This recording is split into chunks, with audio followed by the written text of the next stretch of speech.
Olá, salve Maria Imaculada. Bem, hoje nós temos uma reflexão muito profunda. Eu não vou me demorar muito assim aqui, para a gente não perder tempo. Nós falávamos ontem do diálogo interior. Nós precisamos fazer uma adentro aqui a esta live de ontem. Primeiramente, observar o que é o ser humano, senhoras e senhores. Obviamente que aqui eu vou tentar falar alguma coisa para a gente poder ter uma noção. Primeiramente, observar que, apesar de termos elementos parecidos com as plantas e com os animais, existe algo na gente, algo em nós que nos foi dado por Deus, que é totalmente diferente, que é a instância de uma alma espiritual, ou também chamamos de noético. Esta alma espiritual, que contém duas potências importantíssimas, entre outras, né? Mas essas duas principais, que é a inteligência e a vontade, que nos torna livres. Então, nós deveríamos estar sempre nessas instâncias, na instância que nós chamamos de instâncias superiores, porque obviamente você não é um animal, você não é um vegetal, e a maioria das nossas ações, que são ações, quais são as ações do homem? Essa é uma questão. Fala São Tomás. Nós muitas das vezes, por não termos esta noção das ações humanas, nós começamos a agir de forma mais anímica possível, o mais instintiva. E Deus nos fez para estar numa outra dimensão. Dimensão essa que reordena as outras. Por exemplo, eu não sou por instinto. Apesar dos meus instintos, os meus desejos, quem controla os meus desejos sou eu. Por exemplo, vamos lá.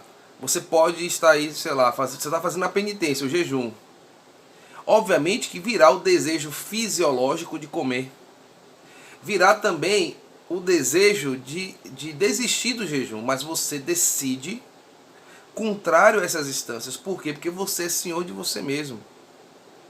Existe um autodomínio que é criacional, que é existencial, que é antropológico. Eu sou, o ser humano é isso. Isso aqui é, claro, uma parte. Porém, essa dimensão espiritual, ela foi quebrada pelo pecado original.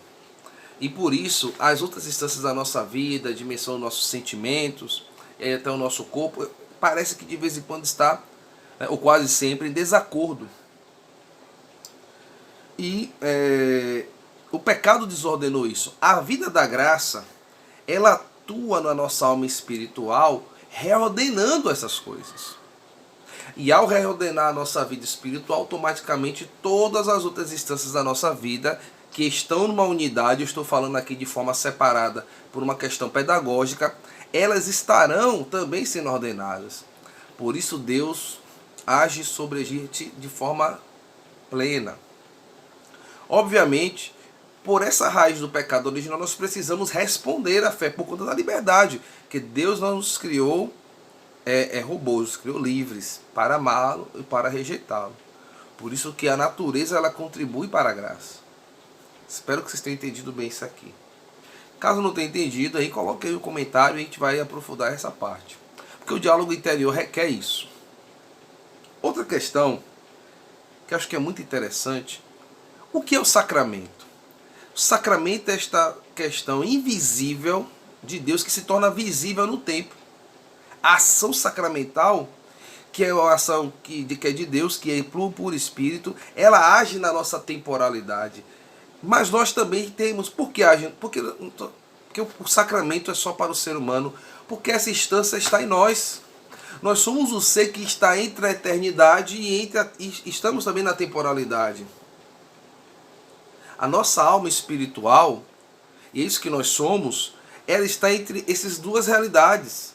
A realidade da eternidade, que nos seduz e que essa alma espiritual nos aponta como fim último, e temos essa realidade da nossa vida que está aqui, que está integrada com esse espírito. Você não é um espírito fora do corpo, você é um espírito que possui um corpo, uma alma espiritual que possui um corpo.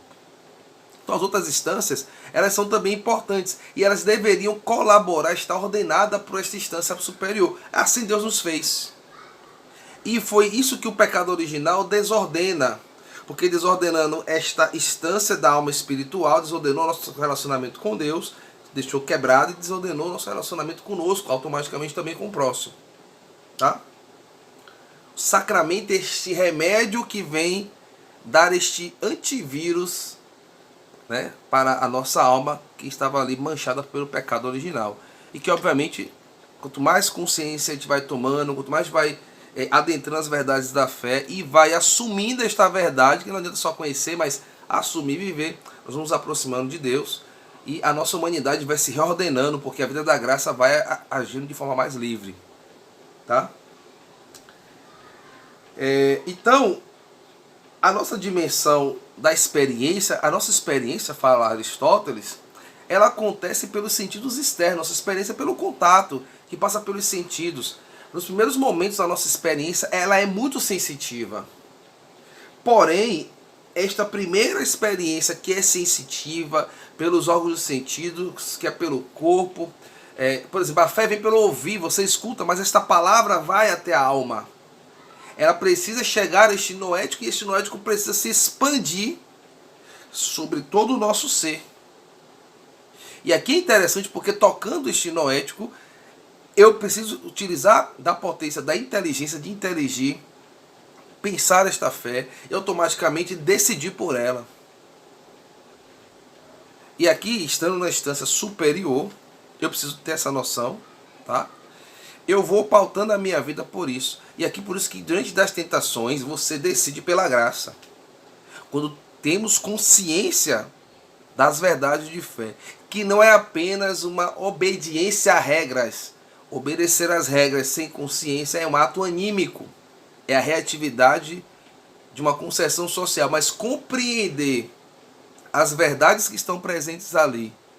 E na compreensão dessas verdades, por mais que a nossa natureza, nossos instintos digam o contrário, eu faço a profissão de fé e sigo em frente. Sigo pela verdade, que magoa os meus sentimentos, mas automaticamente liberta a minha alma e faz com que a minha inteligência se abra e posteriormente a graça possa atuar de forma muito mais precisa em todo o meu ser. E aí nós vamos ter um processo de conversão que é muito sóbrio, que não é uma conversão do sentimento, da sensação. É a conversão realmente da instância superior que reordena as outras coisas. Tá? Eu vou parar por aqui, eu vou fazer mais outros 2 ou 3 vídeos tratando desse assunto, para que você assistir este vídeo de hoje possa ruminar bem essa instância, tá? Então que Nossa Senhora, a mulher plena, imaculada, nos ajude na nossa humanidade, porque paridos por ela, pela graça, né, de Deus, nós nos tornamos um outro Cristo. Salve Maria Imaculada!